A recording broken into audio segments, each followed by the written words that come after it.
So I picked up the Switch. It does have a bit of damage to it, but only cost £50, and it came with 4 sets of Joy-Cons, the mount for the TV, and it also came with the game Mario Kart. So what we're going to do is we're going to try and fix these 4 Joy-Cons because they do all have issues in some way, and we're going to try and see if we can turn a profit.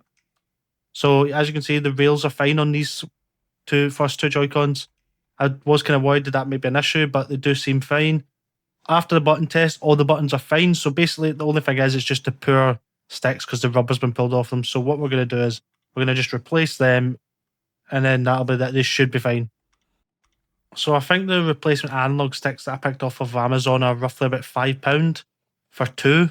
So it's not that expensive to replace them, and they also come with all the tools that you need. I'm going to try and use the screwdrivers that come with it, but I'm not going to lie to you. I'm going to tell you right now, it wasn't that easy because they just weren't amazing. So if you have your own screwdriver, definitely recommend. So we're taking this apart. We're going to just make sure we take out all 4 of the screws. And then when you're prying this apart, just be careful because there is ribbon cables attached to every segment of the Switch Joy-Con. So you just got to try and be careful. As you can see, that's what I'm doing. The first thing I like to do here is make sure that I disconnect the ribbon cable here and remove the battery. If you're confident and you don't mind doing it with the battery connected, you can do it because sometimes that is easier to test the Joy-Con while you're working on it. But if you're new to this, I definitely recommend just taking out the battery altogether so you don't short anything out.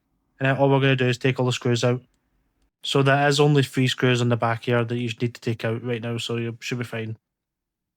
Only thing you got to watch for is when you're prying this apart, that is a ribbon cable right underneath that you'd want to make sure that you don't pull off because you can damage these quite easily.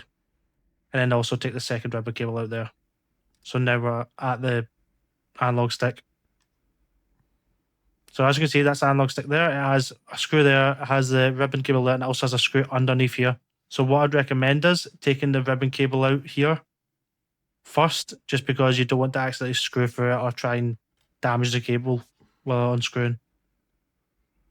Just a simple 2 screws and then ribbon cable out. And all you got to do is just push the analog stick through. And here you go, that's that.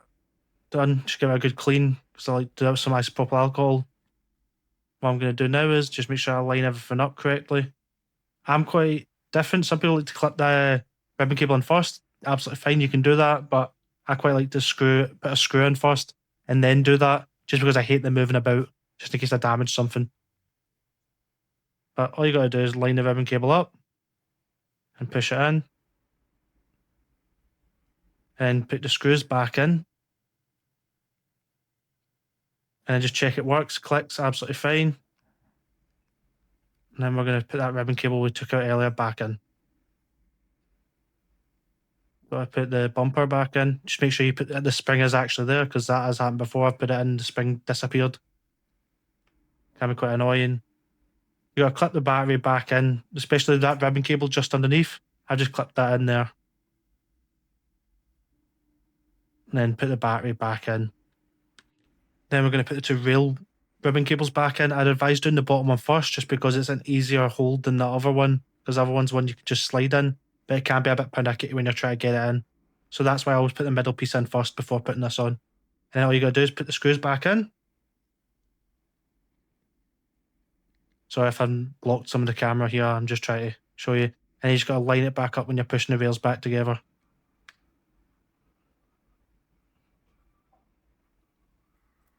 And then we just put the screws back in, all 4 of them. Just got to make sure you don't lose any of these because it's kind of annoying when you don't have all the screws.